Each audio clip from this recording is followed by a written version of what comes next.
Hello दोस्तों, मेरा नाम है उमेश कुमार शुक्ला और मैं हूं बीआरडी मेडिकल कॉलेज गोरखपुर का सेकेंड ईयर का एमबीबीएस स्टूडेंट। मैं आपको पढ़ाने जा रहा हूं यहां पर action potential of the nerve and propagation of the nerve impulse. तो यहाँ पे अभी ये बेसिक ही चल रहा है और आपको ये चीज़ें जाननी पड़ेगी आगे बड़ी बड़ी चीज़ें समझने के लिए।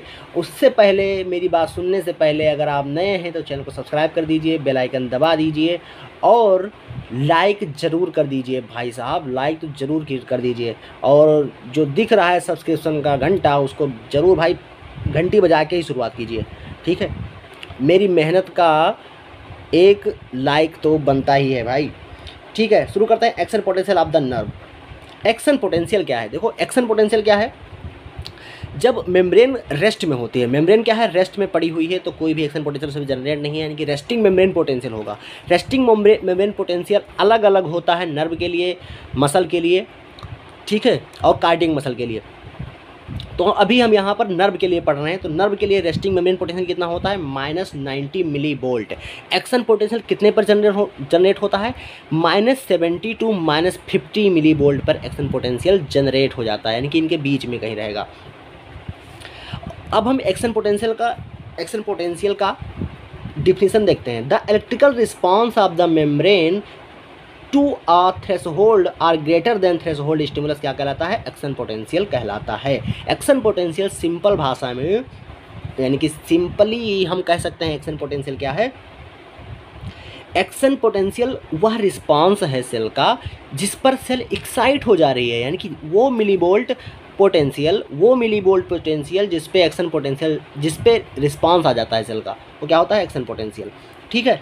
तो यहाँ पर जैसे स्टेज देख लेते हैं। रेस्टिंग, इसमें कई स्टेज होते हैं, 4 स्टेज मिलनी हम यहाँ पढ़ेंगे। Resting stage, depolarisation stage, repolarisation stage और हाइपर पोलराइजेशन स्टेज। जब मेम्ब्रेन रेस्टिंग पे है तो कितना मिलीवोल्ट होगा? -90 मिलीवोल्ट। -90 मिलीवोल्ट से कुछ हम ऊपर दिए, यानी कि यहाँ हम कहाँ पर लेकर आए हम, मान लो -70 मिलीवोल्ट पे, तो एक्शन पोटेंशियल जनरेट हो जाएगा।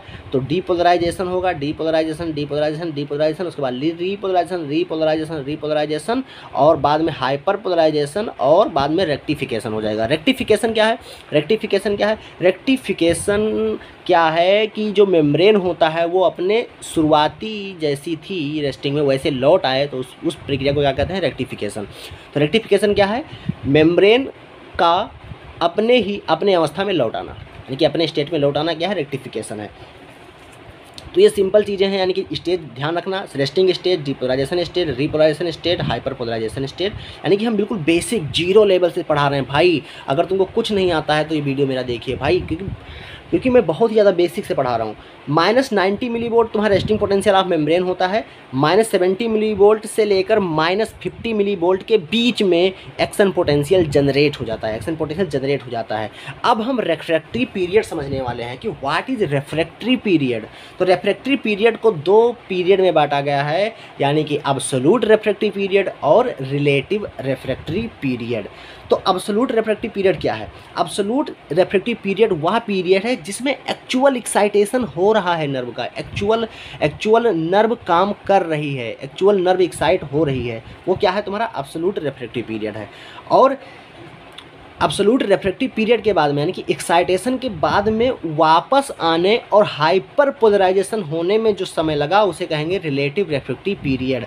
अब ये जिसमें बेसिक डिफरेंस है वो समझना है हमको। जो अब्सोल्यूट रेफ्रैक्टरी पीरियड होता है, उसमें हम कोई फर्दर रिस्पॉन्ड नहीं कर सकते हैं, यानी कि फर्दर स्टिमुलस जनरेट नहीं कर सकते हैं, ठीक है। लेकिन हम रिलेटिव रेफ्रैक्टरी पीरियड में कर सकते हैं अगर हम थ्रेशोल्ड से ऊपर एक्शन वोल्टेज दें, ठीक है। तो ये देखिए, मान लीजिए आपके पास में नर्व को आप एक्साइट करना चाहते थे, आप उसको इलेक्ट्रोजेनिक बनाए, यानी कि इलेक्ट्रिकल सप्लाई दिए, तो -70 मिलीवोल्ट पे एक्साइट हो गया। एक्साइट होने के बाद में -70 टू -50 क्या हो गया? एक्शन पोटेंशियल जनरेट हो गया। एक्शन पोटेंशियल जनरेट होके ये तुम्हारा डीपोलराइजेशन स्टेट हो गया। उसके बाद में रीपोलराइजेशन हो रहा है और उसके बाद में क्या हो रहा है? हाइपर पोलराइज हो रहा है। क्या हो रहा है? हाइपर पोलराइज हो रहा है। तो ये तुम्हारे स्टेज हो गए। अब जो 0 मिली सेकेंड पे आपने स्टिमुलस दिया और 1 मिली सेकेंड तक जहाँ तक आपका एक्साइटेशन हुआ उस पीरियड को कहेंगे, उस टाइम को कहेंगे absolute refractory period. Absolute refractory period, absolute refractory period का कुछ कैरेक्टरिस्टिक होता है, जैसे कि nerve not respond to a second stimulus, second stimulus पे रिस्पॉन्ड ही नहीं करेगी, सेकेंड स्टिमुलस को रिस्पॉन्ड ही नहीं करेगी। और यही मैकेनिज्म होती है कि कार्डियक मसल आखिर थकती क्यों नहीं है, कार्डियक मसल आखिर थकती क्यों नहीं है, क्योंकि उनका जो एब्सोल्यूट रेफ्रैक्टरी पीरियड होता है वो लॉन्ग होता है, जिसके कारण सेकंड स्टिमुलस जनरेट नहीं होता है उसमें। और चाहे तुम थ्रेशोल्ड दे दो या थ्रेशोल्ड से ऊपर दे दो। अब ये क्या क्या इसमें होता है, कौन कौन सा टाइम होता है, तो डीपोलराइजेशन का टाइम होगा प्लस 1/3 रीपोलराइजेशन का टाइम होगा।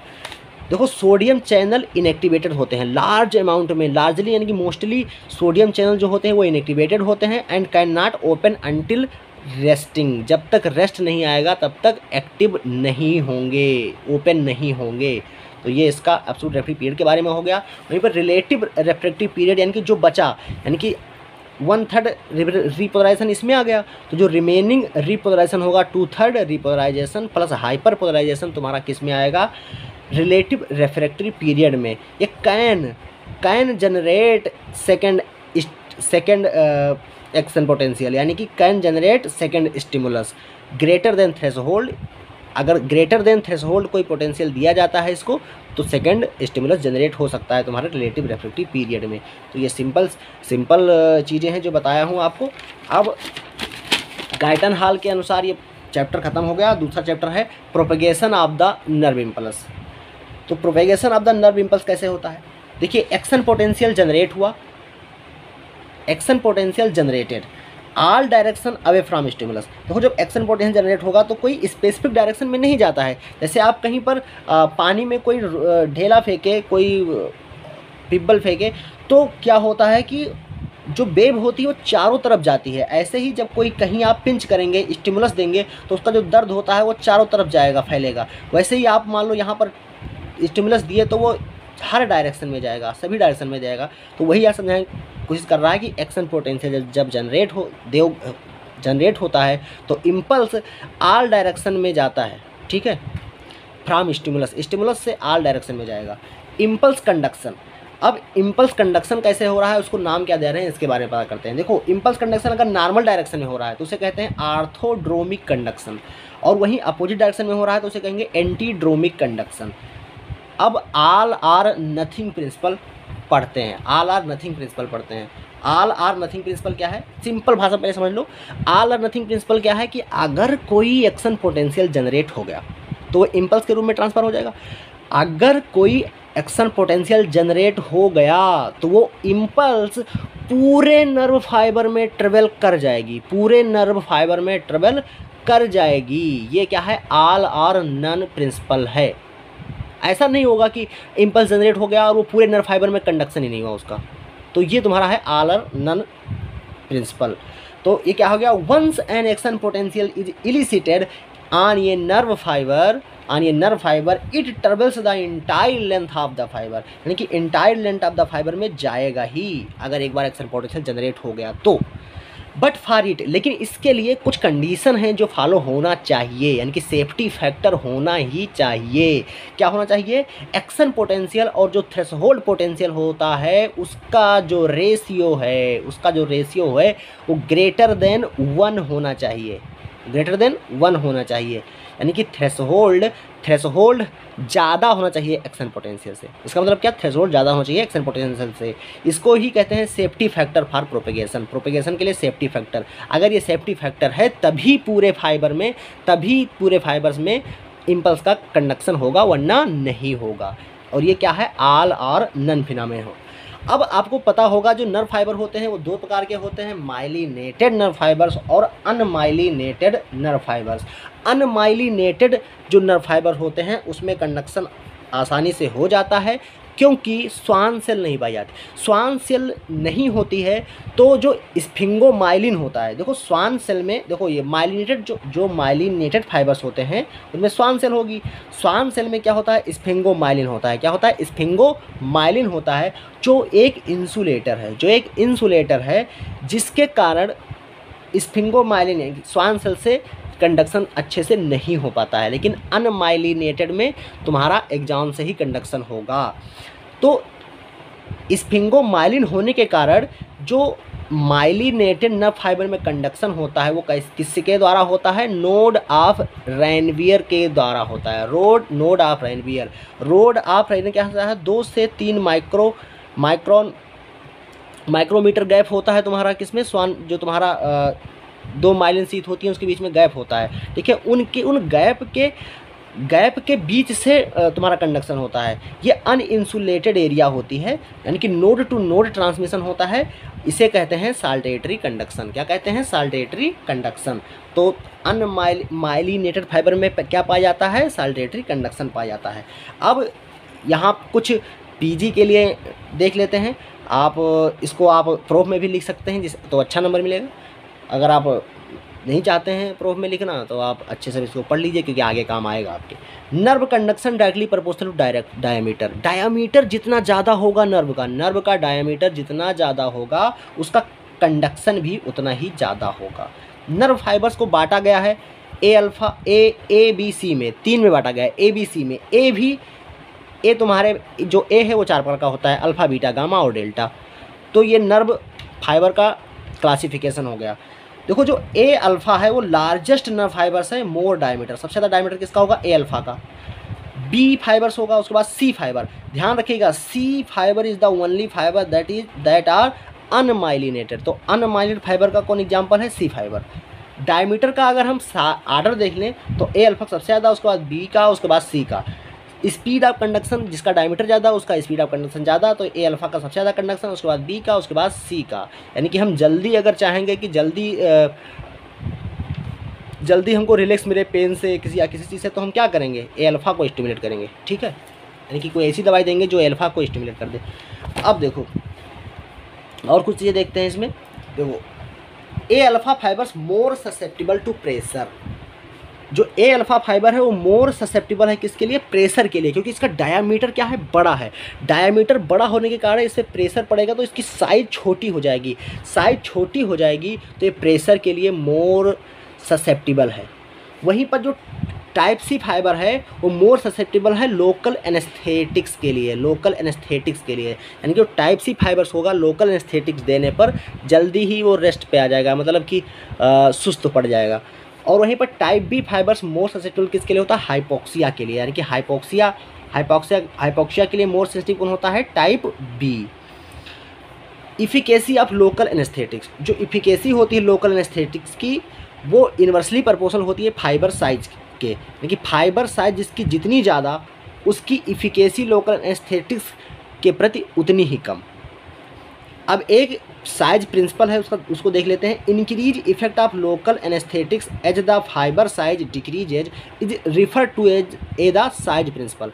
तो इसको साइज प्रिंसिपल करते हैं। अगर फाइबर की साइज इंक्रीज हो रही है तो इफिकेसी क्या हो रही है, डिक्रीज हो रही है, इसे कहेंगे साइज प्रिंसिपल। अब इफिकेसी का आर्डर देख लेते हैं। तो सबसे ज़्यादा इफिकेसी किस में होगी, सी में, उसके बाद बी में, उसके बाद में ए अल्फ़ा में, क्योंकि सी का फाइबर साइज सबसे कम है तो उसकी इफिकेसी सबसे ज़्यादा होगी। वहीं पर diameter and velocity of conduction, देख लेते हैं और साथ में देख लेते हैं types of fibres, receptor supplied, कौन से रिसेप्टर उसको सप्लाइड कर रहे हैं इसके बारे में। तो डायमीटर का जो आर्डर होगा वही तुम्हारा वेलोसिटी ऑफ कंडक्शन का होगा। तो ए अल्फ़ा सबसे ज़्यादा डायमीटर, उसके बाद बीटा, उसका गामा, उसके बाद डेल्टा, फिर बी और सी, तो वही उसका आर्डर हो जाएगा, वेलोसिटी ऑफ कंडक्शन का वही आर्डर हो जाएगा, कि डायमीटर ज़्यादा तो वेलोसिटी ऑफ कंडक्शन ज़्यादा। अब देख लो types of fibres receptor supplied, यानी कि कौन से रिसेप्टर हैं जो उसको सप्लाइड कर रहे हैं और किस टाइप के फाइबर्स को, किस टाइप के फाइबर्स कहाँ से लेकर आ रहे हैं इम्पल्स को, स्टिमुलस को, ठीक है। तो ए अल्फ़ा कहाँ से लाता है, गाल्जी टेंडन आर्गन से, मसल स्पेंडल से, एक्स्ट्रा फ्यूजल मसल फाइबर से। कहाँ से, गाल्जी टेंडन आर्गन से, मसल स्पेंडल से, एक्स्ट्रा फ्यूजल मसल फाइबर से। ए बीटा कहाँ से लाता है, मसल स्पेंडल से, स्किन मैकेनो रिसेप्टर से। ए गामा कहाँ से लाता है, इंट्रा फ्यूजल मसल फाइबर से। ए डेल्टा कहाँ पर लाता है, स्किन रिसेप्टर से। बी कहाँ से लाता है, प्री गैंग्लियोनिक ऑटोनोमिक फाइबर से। और सी कहाँ से लाता है, पोस्ट गैंग्लियोनिक ऑटोनोमिक फाइबर से और स्किन रिसेप्टर से। इसको आप अभी यहीं पर पढ़ लीजिएगा, जब आगे पढ़ाएंगे आगे और पढ़ाएंगे तुमको नर्व में, जब नर्वस सिस्टम पढ़ाएंगे तो वहाँ पर इसको और डिटेल में पढ़ाएंगे और सही से बताएंगे गाल्जी टनल आर्गन कहाँ पाया जाता है, मसल स्पिंडल कहाँ होता है, इंट्राफ्यूजल मसल फाइबर कहाँ होता है, अल्फ़ा और इसको कौन सा नर्व फाइबर सप्लाई कर रहा है। तो ये सब चीज़ें आंखें डिटेल में बात होगी। ये केवल बेसिक था और ज़रूरी था, ये नहीं जानोगे तो आगे नहीं जान पाओगे। इसलिए वीडियो को लाइक कर दीजिए, मेहनत से बनाते हैं, और चैनल को सब्सक्राइब कर दीजिए अगर आप नए हैं, क्योंकि हर रोज़ यहाँ पर आपको वीडियो मिलने वाला है फिजियोलॉजी का। धन्यवाद।